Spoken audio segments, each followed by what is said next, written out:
Trigger warning, this episode contains various instances of violence. Listener discretion is advised. This is a conspiracy channel.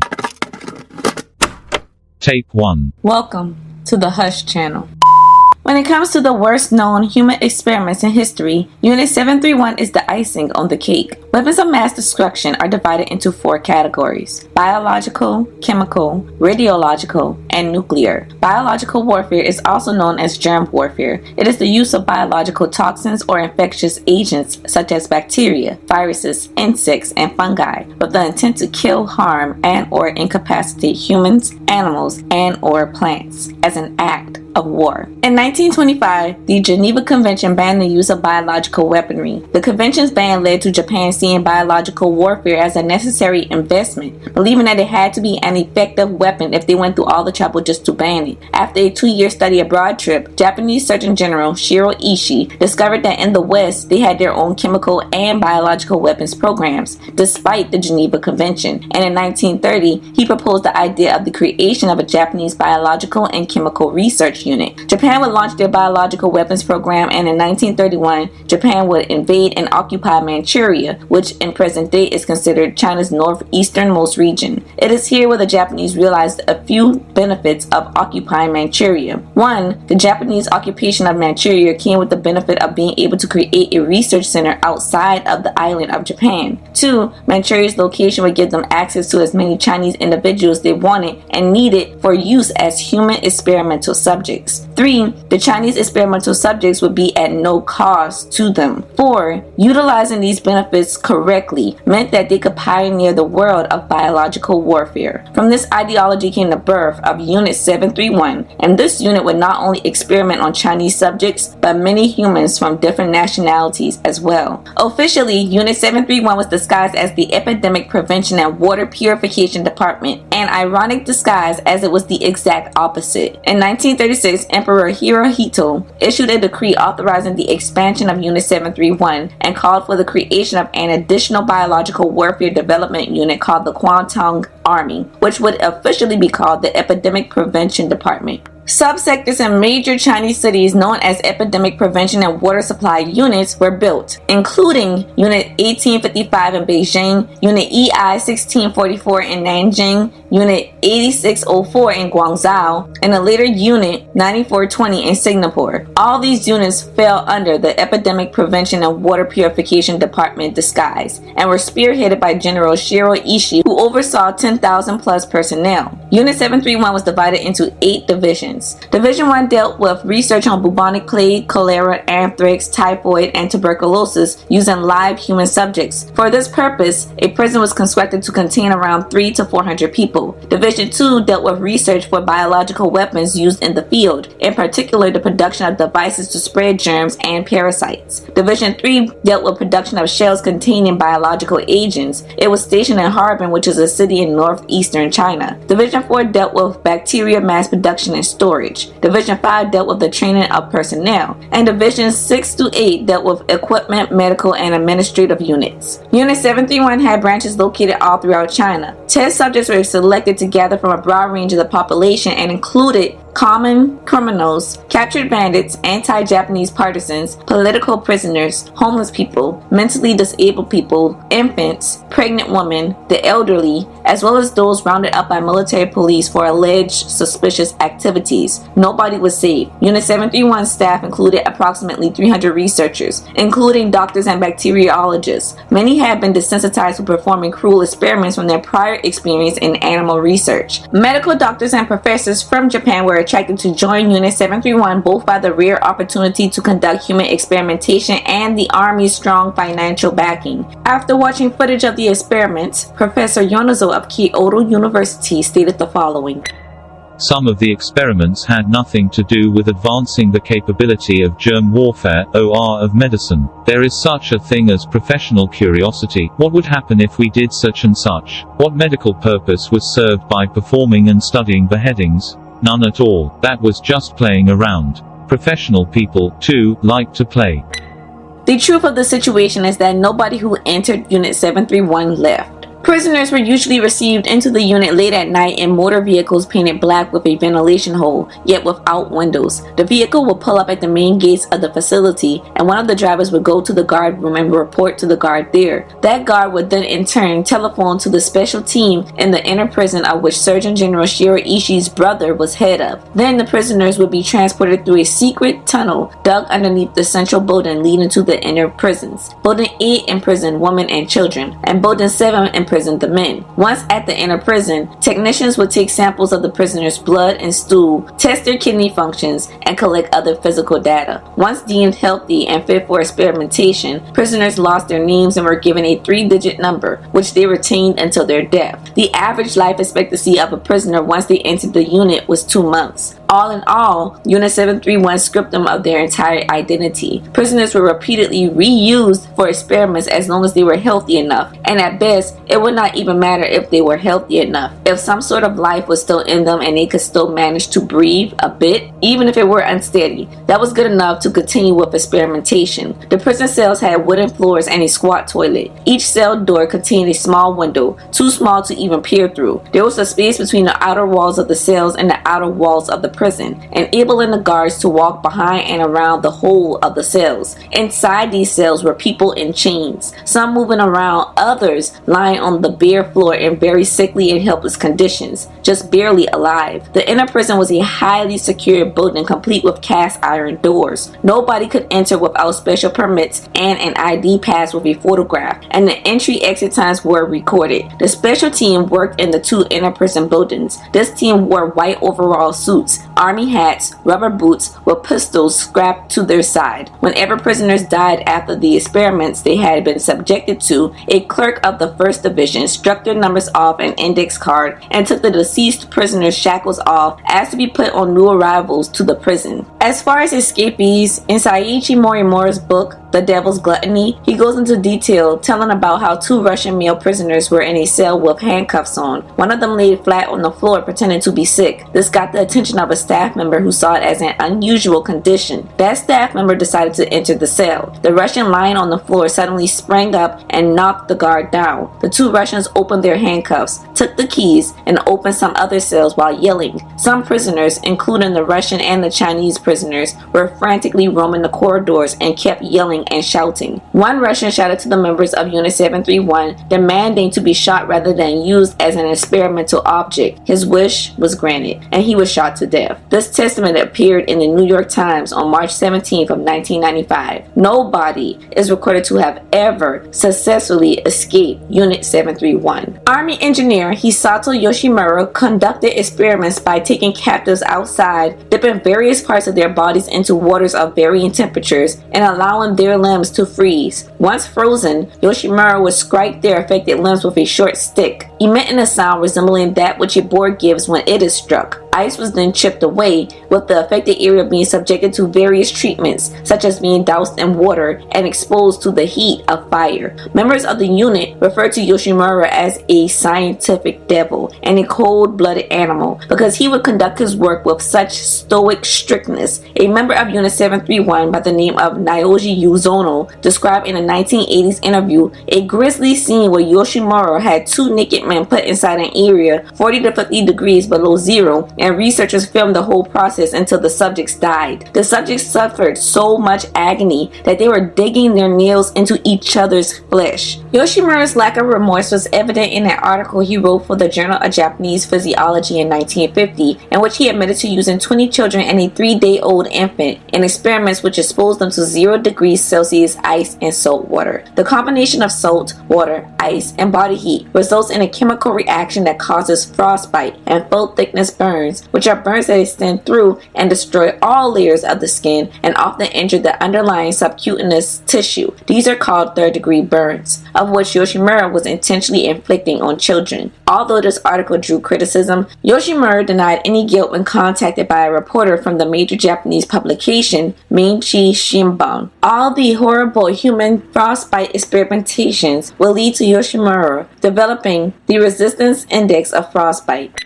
In a project codenamed Maruta, which means logs in Japanese, test subjects were prisoners captured in China, Russia, Korea, and Mongolia. Unit 731 disguised itself as a lumber mill and officially documented human test subjects as literal wooden logs. During the Maruta project, prisoners were injected with diseases disguised as vaccinations to study their effects. Before testing prisoners, they would be severely starved by the unit, to the point it was said that a small number of the men, women, and children who became Marutas were also mummified alive from total dehydration. They would sweat themselves to death under the heat of several hot, dry fans, and upon death, their corpses would only weigh a fifth of their normal body weight. To study the effects of untreated venereal diseases, male and female prisoners were deliberately infected with syphilis and gonorrhea. It did not help that prisoners were also being repeatedly raped by guards. Female prisoners were forced to become pregnant for use in experiments. The studying of the hypothetical possibility of diseases that pass from mother to child or vertically transmitted diseases, particularly syphilis, was the stated reason for the torture. Fetal survival and damage to mothers' reproductive organs were objects of interest. Although a large number of babies were born in captivity, there has been zero account of any survivors of Unit 731, children included. It is suspected that the children of female prisoners were killed after birth or aborted, while male prisoners were often used in single studies so that the results of the experimentation on them would not be clouded by other variables. Women were sometimes used in bacteriological or physiological experiments, sex experiments, and as the victims of sex crimes. The testimony of a Unit 731 guard goes as follows. One of the former researchers I located told me that one day he had a human experiment scheduled, but there was still time to kill. So he and another unit member took the keys to the cells and opened one that housed a Chinese woman. One of the unit members raped her, the other member took the keys and opened another cell. There was a Chinese woman in there who had been used in a frostbite experiment. She had several fingers missing and her bones were black, with gangrene set in. He was about to rape her anyway, then he saw that her sex organ was festering with pus oozing to the surface. He gave up the idea, left and locked the door, then later went on to his experimental work.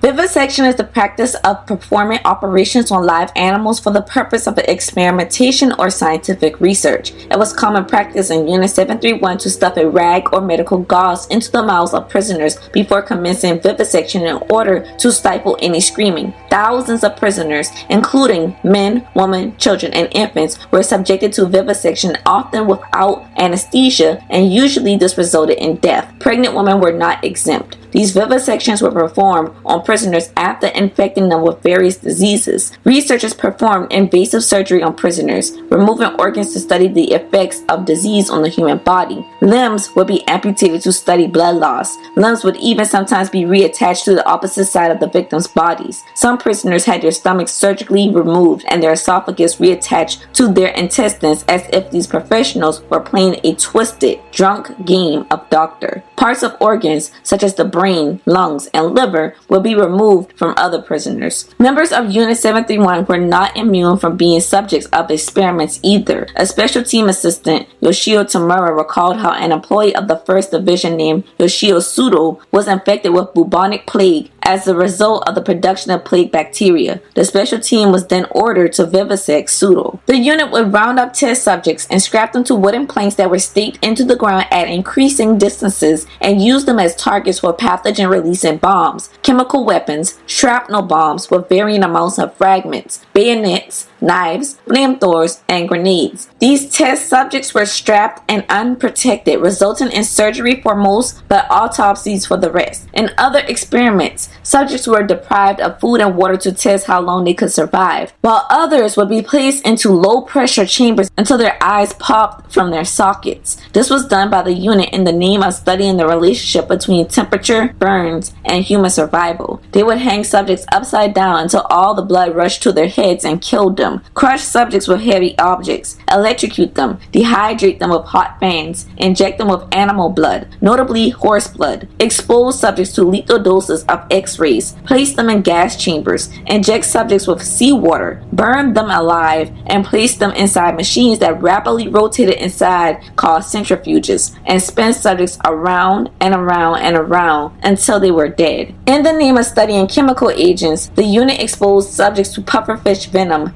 heroin, Korean bindweed, dactyl, castor oil seeds called ricin, mustard gas, lewisite, cyanic acid gas, white phosphorus, atomsite, and phosgene gas. It was extreme to the point of having an entire building dedicated to gas experiments alone. In one case, a technician testified anonymously that he witnessed a blindfolded Chinese man who had his hands tied around a post behind him inside of a glass-walled chamber almost 100 square feet and 6.6 feet high, where the man was exposed to a sneezing gas called atomsite. As the gas filled the chamber, the man went into violent coughing convulsions and then began to suffer excruciating pain. It was so gruesome to watch that after 10 minutes, despite there being 10 doctors and technicians present, the technician himself left the area altogether. In another statement, a former medical worker of Unit 731 testified to having witnessed a Russian man split vertically into two halves, then pickled in a large jar of formaldehyde. Foam booth-like tanks were used as portable gas chambers for the prisoners. Some were forced to wear various types of gas masks, others wore military uniforms, and some were not provided clothes at all to wear during the study. Chemical weapons would be tested on the imprisoned while implementing field conditions. A report authored by a Unit 731 researcher in the Camel unit attested to a large human experiment of mustard gas conducted September 7th to the 10th of 1940. 20 subjects were divided into 3 groups and placed in combat emplacements, trenches, gazebos, and observatories. One group was clothed with Chinese underwear, without hats, without masks, and was subjected to as much as 1,800 field gun rounds of mustard gas over a 25-minute period. Another group was clothed in summer military uniform and shoes. 3 had masks on, and the other 3 did not have masks. They were also exposed to as much as 1,800 rounds of mustard gas. A third group was clothed in summer military uniform, 3 with masks and 2 without masks, and they were exposed to as much as 4,800 rounds. The symptoms and damages to the subject's skin, eye, respiratory organs, and digestive system were observed at 4 hours, 24 hours, and up to 5 days after the shots. Technicians would inject blister fluid from one subject into another subject, and the analyses of blood and soil were also performed. 5 subjects were forced to drink a solution of mustard gas and lewisite gas in water, with and without decontamination. Lewisite water also contains arsenic, which is very poisonous to humans.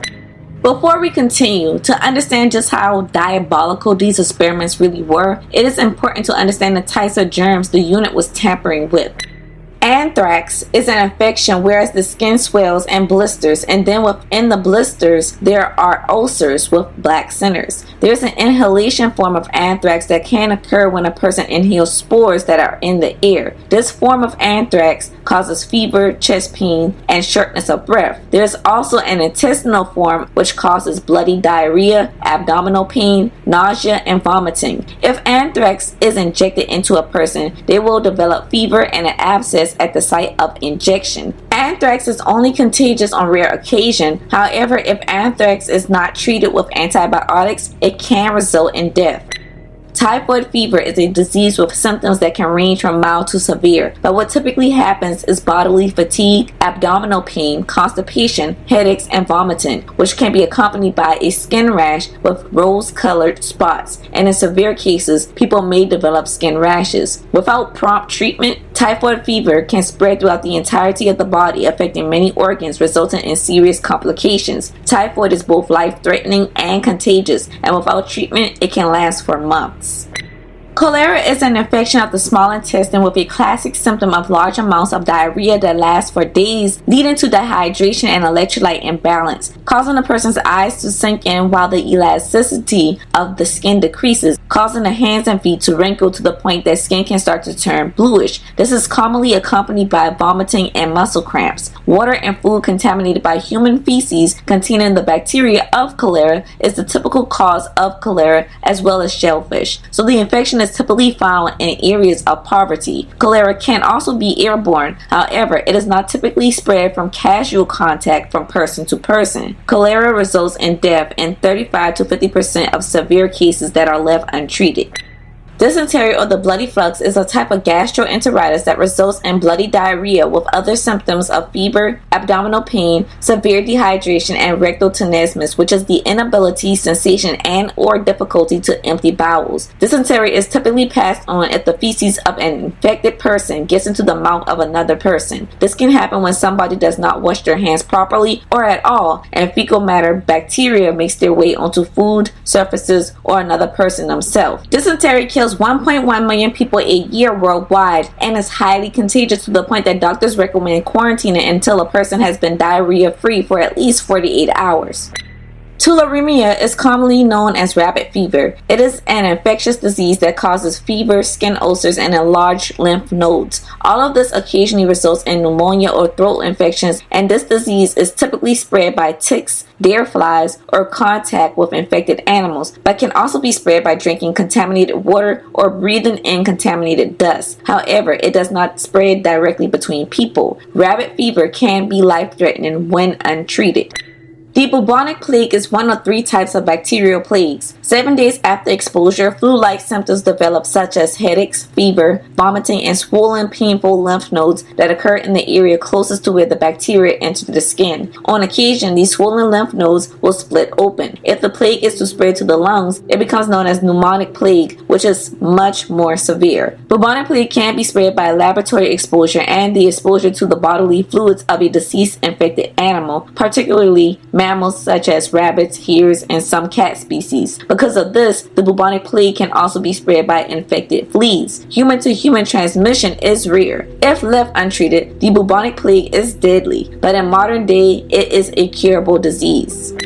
Unit 731 and its affiliated units, 1644 and 100, were involved in research, development, and the experimental deployment of epidemic-creating biowarfare weapons and assaults against the Chinese military and civilian population throughout World War II. Plague-infected fleas bred in the laboratories of Unit 731 and its affiliated units were spread by low-flying airplanes over both mainland and coastal Chinese cities from the years of 1940 to 1941. Tens of thousands died. Food, water, and clothing were purposely infected throughout China. Typhoid and paratyphoid germs were spread into wells, marshes, houses, and the food of Nanjing, which is the capital of the People's Republic of China. During this particular expedition to Nanjing, the germs were infused into snacks and distributed to locals. Shortly afterwards, epidemics broke out. From this, Unit 731 concluded that paratyphoid fever was the most effective of the pathogens used thus far. Tests performed on prisoners with bubonic plague, cholera, smallpox, botulism, rabbit fever, and other diseases led to the unit's creation of the super bioweapons called defoliation Basili bombs in 1932. These bombs are considered top bioweapons that cause devastating biological attacks, infect agriculture, reservoirs, wells, and populated areas with anthrax, plague-infected fleas, typhoid, dysentery, and cholera. In 1938, General Shiro Ishii proposed that some of these bombs be designed with porcelain shells. At least 12 large-scale bioweapon field trials were carried out, and at least 11 Chinese cities were attacked with biological agents as a result. Plague-infected fleas, infected clothing, and infected supplies encased in bombs were dropped on various targets. Infected food supplies and clothing were dropped by plane into areas of China that were not occupied by Japanese forces. In addition, poisoned food and candy were given to unsuspecting victims. The resulting outbreaks of cholera, anthrax, and plague were estimated to have killed at least 400,000 Chinese civilians. The unit's researchers, dressed in protective suits, later went out to examine the dying victims.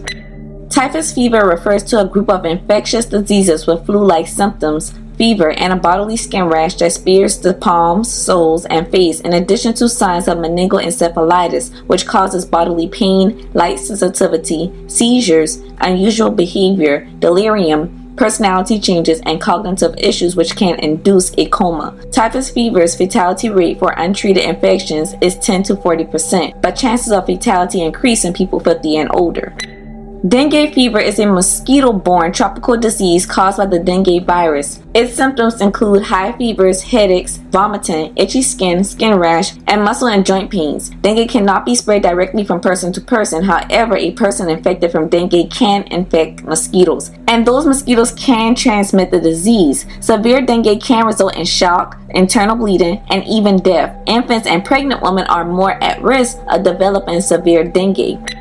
Just north of the People's Republic of China in the northwest Hunan province is Changde City. An attack on Changde in 1941 reportedly led to approximately 10,000 biological casualties and 1,700 deaths among ill-prepared Japanese troops who were killed by their own creation, in most cases due to cholera. Due to the pressure of numerous biowarfare attacks, in November of 1941, Chinese nationalist, politician, and military leader of the Republic of China, Chiang Kai-shek, sent a delegation of army and foreign medical personnel to document evidence and treat those afflicted. The following year, a report on the Japanese using plague-infected fleas on Changde was made public. The issue was not addressed by the Allied powers until 1943 when Franklin D. Roosevelt issued a public warning in 1943 condemning the attacks. Outside of a growing political tension between Japan and the United States, whereas World War II was already in progress, the bombing of Pearl Harbor and the United States coming out of isolationism and joining World War II, Japan's other response was to do to the United States what they had already done to Southeast Asia and other territories by that time. Unit 731 scheduled to use suicide bombers called kamikaze pilots to use defoliation, Bossili plague cocktail bombs infused with weaponized bubonic plague, cholera, typhus, dengue fever, and other pathogens, and Japanese submarine crews were to infect themselves and run ashore on a suicide mission to infect the United States cities of San Diego, Los Angeles, and San Francisco, California on September 22nd of 1945. This whole ordeal was codenamed Cherry Blossoms at Night. As World War II officially ended September 2nd of 1945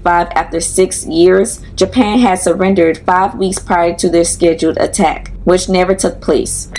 The Red Army was the army and air force of the Russian Soviet Federative Socialist Republic who provided the largest land force in the Allied victory of the European theater of World War II. With the coming of the Red Army in August of 1945, Unit 731 had to abandon their work as fast as possible. Ministries in Tokyo ordered the destruction of all incriminating materials, including those in Pingfang. Potential witnesses, such as the 300 remaining prisoners, were either gassed or fed poison, while the 600 Chinese and Manchurian laborers were shot to death.